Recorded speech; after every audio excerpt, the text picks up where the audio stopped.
Hey everyone, it's Tiberius, the queer and confused crafter.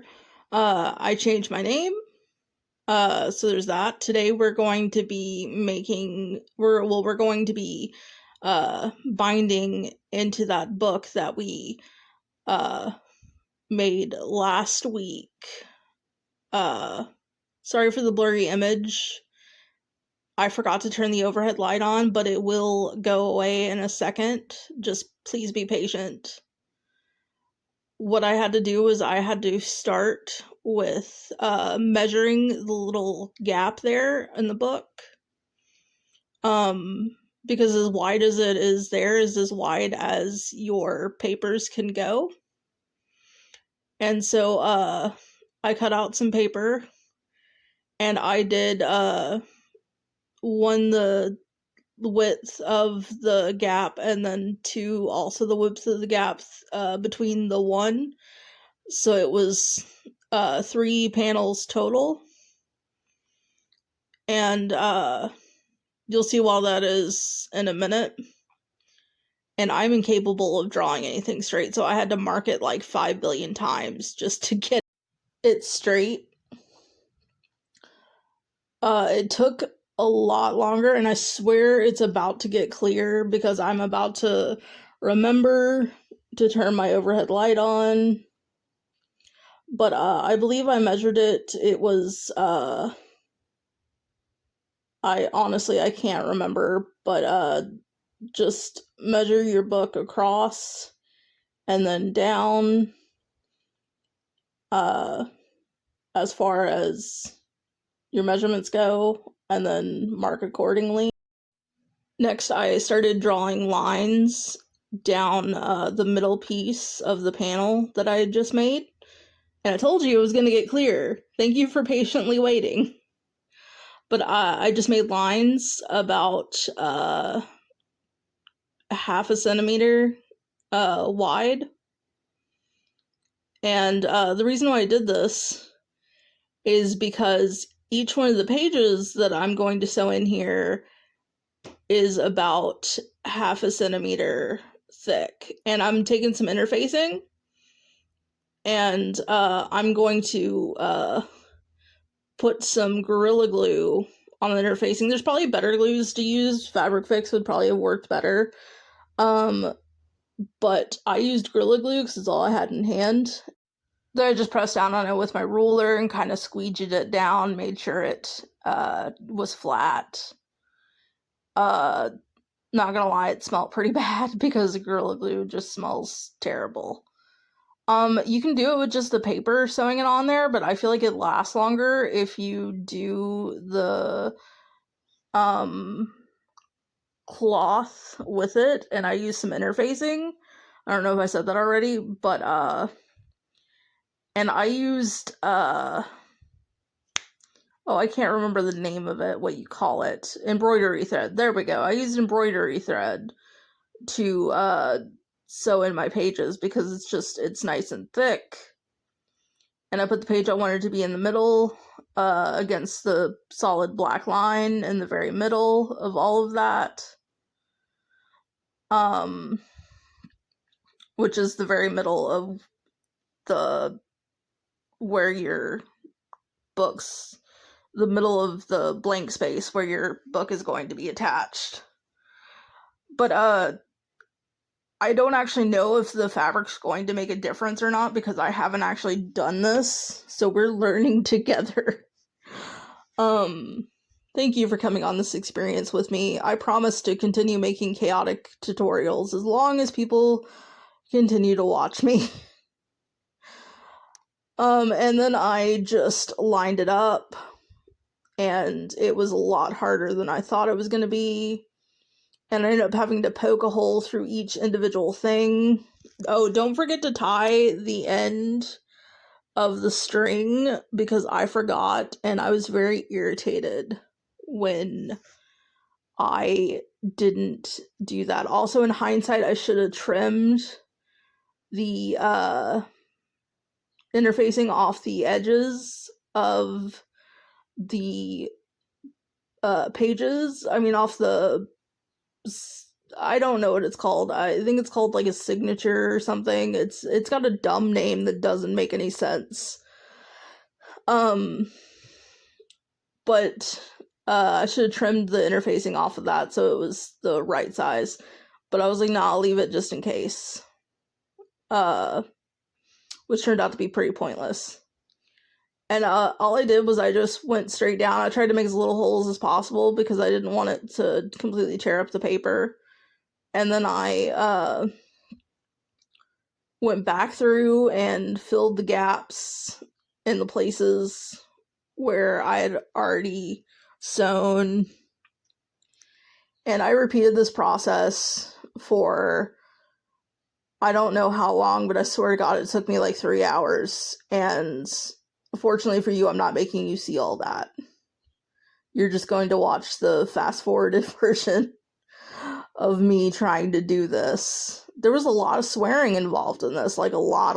I kept stabbing myself in the fingers, so use finger protectors.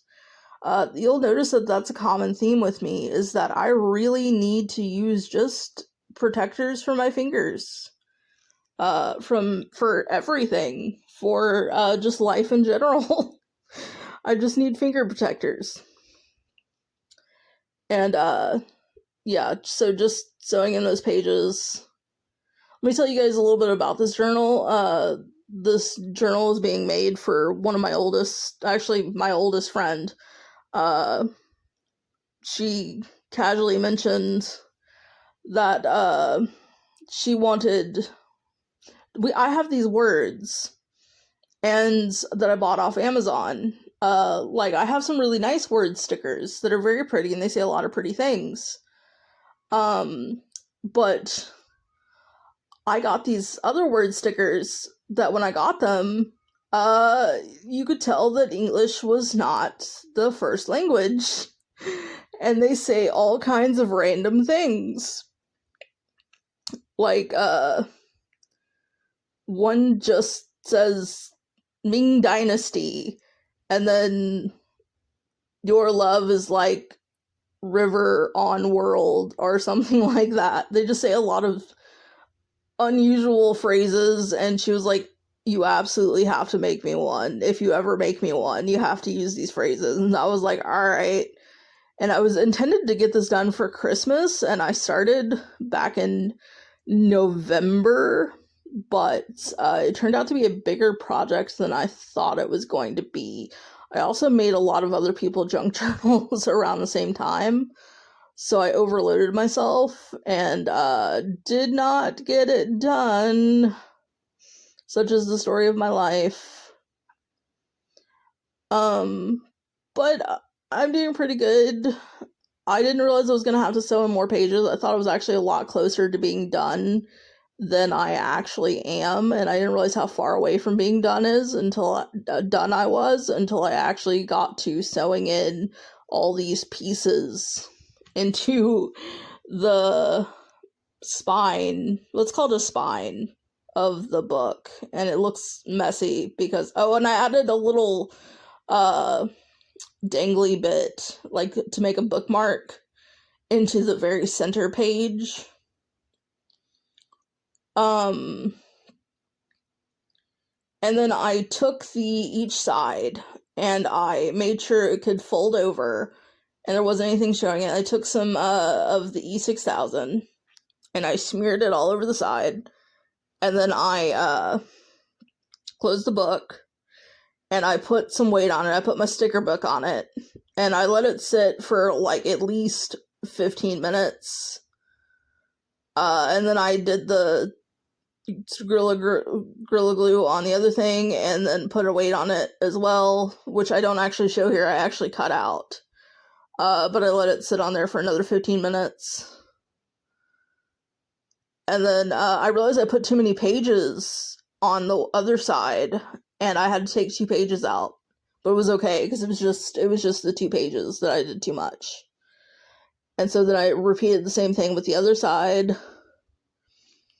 and just glued it all down that way. And it's going to be a lot more full once I finish the other pages. And then after it dried, I went in with some Mod Podge over the top of it, and just let it dry. Well, I dried it with a hairdryer because I'm impatient, and I will never be patient. Deal with it. But yeah, I just went in with a hairdryer, dried it. And then I did the same exact thing to the other side. And then the very next thing I did, I had to glue that one down again because it came up. Because that was the back piece and it hadn't been setting long enough. So I put the Mod Podge container on top of it and waited another 15 minutes because I was impatient after doing the front. And there's a full view of my desk, and I don't know how it did this because I wish it would do this all the time and give a full view of my desk instead of just the little pieces of my desk that it has to use. I don't know how this video editor really works. Anyway, but yeah, then I Mod Podded over it, hair dried it, yada yada.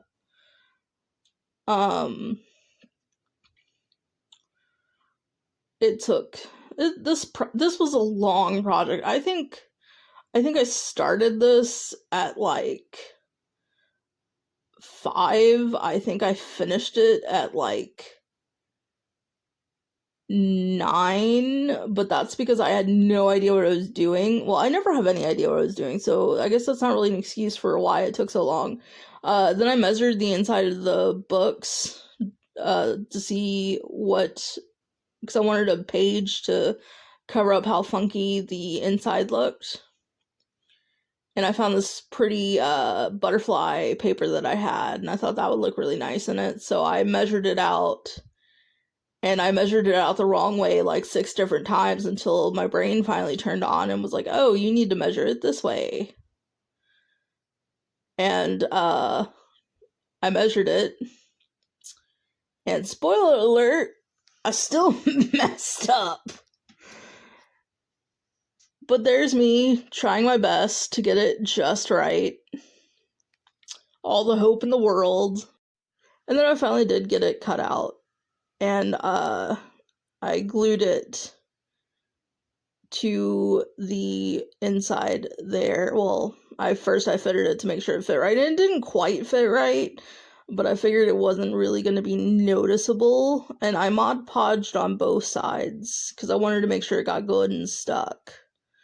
And I lined up the outside first versus the inside, and you can see the little gap. And then I Mod Podged over it. I just wanted a little extra seal, and then I hair dried it.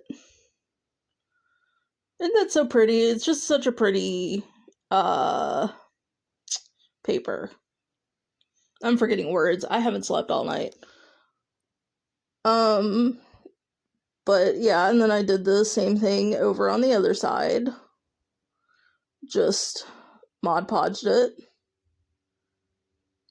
And then I just got it real good, and then I set the paper on top of it. And I decided not to Mod Podge over on this side. And I actually cut this piece of paper too big. So it fit really well there, but it was hanging off, and I had to go back and trim it a little bit. And then when I ended up going back and trimming it, I ended up trimming it too much. And then another thing that's happened with Mod Podging is the paper ended up kept getting sticky and sticking to the side that I Mod Podged. And then this is just me flipping through it to make sure everything is connected properly and nothing's loose. Which everything was fine. And yeah, that's the end of this tutorial. Thank you guys for watching my very feral craft. You guys are the best. Please like and subscribe. Let me know what chaotic tutorial you would like to see next. I really do appreciate you guys for sticking these out with me. But yeah.